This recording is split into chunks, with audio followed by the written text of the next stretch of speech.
Welcome back to my mental health and crime channel. My name is Huda London. This is for educational purpose only. This is the case of the Idaho 4. May the 4 victims rest in peace. Condolence to the families, and may the correct justice be served.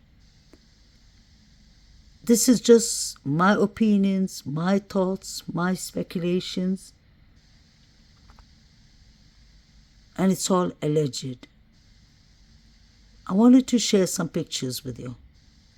If you pay attention to this picture, may Zana rest in peace. If you look behind Zana, across the street, you see a blue small house and you see a white car that looks like a Hyundai Elantra. What is interesting is I thought in the beginning it was the white car that Jack D drives, but Jack D's car doesn't have any tinted windows. Neither does Brian Koberger. But that car has tinted windows, and the car that passed the gas station the night of the unalivings seemed to many of us that it had tinted windows. Another thing that I find very interesting is that blue house is 1100 Kings Road. If you'll check the police log, you will see that the 911 call that was made at 11:59 a.m. was from 1100 Kings Road. From that blue house. I've always wondered if it's Hunter Johnson and his girlfriend Emily who allegedly lived there. And I believe DM sought for help. In the beginning we were told that she called Hunter Johnson. I want to know where Hunter Chapin, Hunter Johnson, and Emily were that night. And Maddie Morgan, his boyfriend Jake. We haven't heard much from them up to now, but I find that white car to be extremely important because you have at least a couple of Hyundai Elantras in these areas just 2 minutes away from the girl's house. Could this be the Hyundai Elantra? This is the car I'm talking about. It does look like a Hyundai Elantra. This picture here is David Lodge, who's drinking whatever. And we have 2 of his friends from the Sigma Chi fraternity. What is important is the one with the blue shirt and the baseball cap is actually the one who's carrying a long sharp object or item at the grub truck. This picture is number 9 putting something in Maddie's mouth. Some people have argued and told me that he was giving the cashier the ticket. But I disagree because he's quite smart. He was giving the cashier with his other hand the ticket, the left hand. Then he took his right hand, put something into Maddie's mouth. Maddie's the only one we've never heard of that was yelling, screaming, or fighting for her life. Maddie had 3 mixtures of unidentified male DNAs in her fingers. Could he have been one of them? And the suspects, the other 2? If number 9 is putting something in Maddie's mouth right in front of the camera at the grub bus or the grub truck, and you can see he has no care. He's not even scared. But let's not forget, He was waiting for Maddie to come. He waved his hand at Maddie. She came, she gave him a hug. She left and then she came back and told him something in his ear.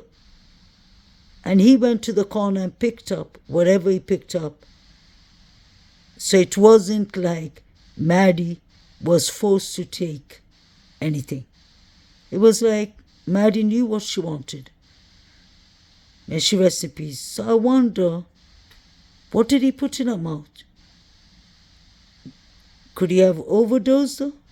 Could something have happened to Maddie before she even came at home? This picture is from Saeed's phone. I know it's quite blurry, but this is the best I could do.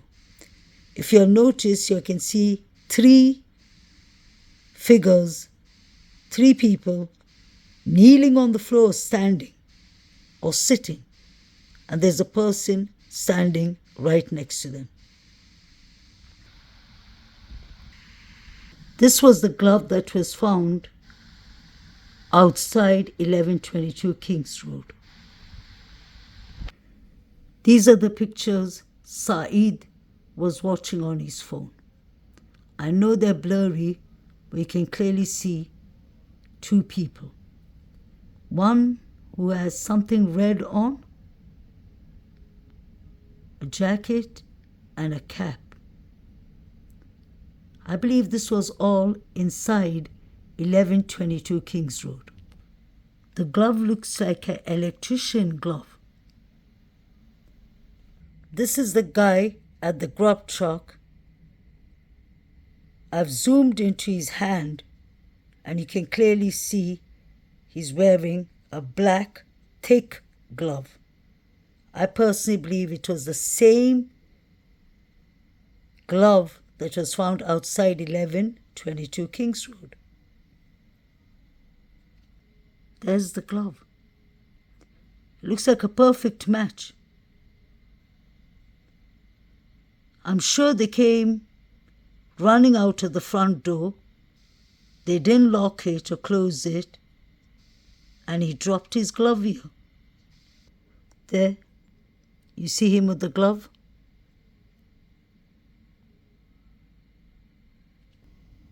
This is the picture Saeed was watching.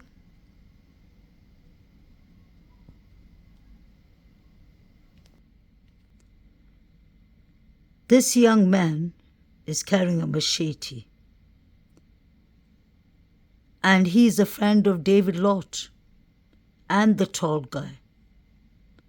All 3 of them were at the grub truck staring at Kaylee and Maddie. Why would someone be carrying weapons at the grub truck? This is the guy, allegedly. I took a lot of time to piece this together. And he's from the Sigma Chi.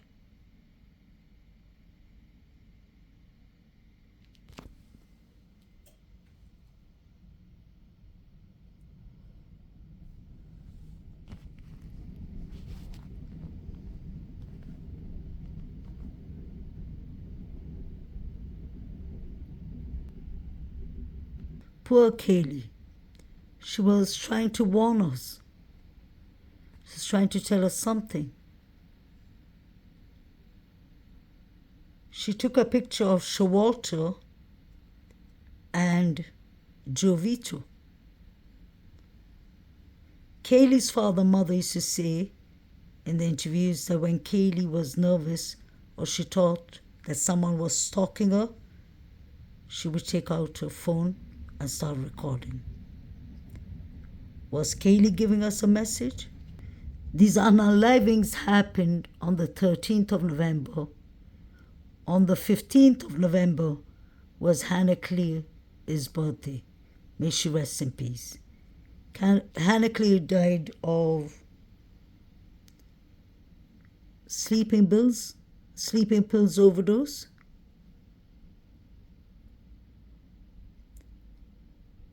Her body wasn't discovered until 3 days later. We've been hearing rumors from the beginning that Hannah Clay's brothers were at the grub truck. There's one guy who looks exactly like Hannah.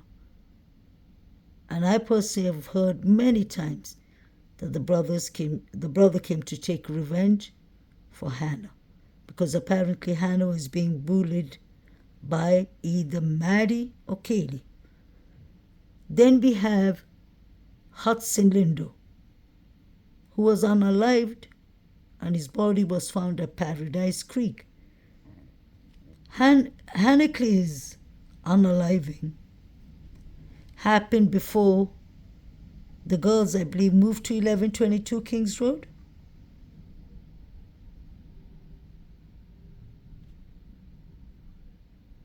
This is the guy, I believe, who is Hannah's half-brother, the one with the black jacket and a red jumper. I wonder what he's carrying in his pants.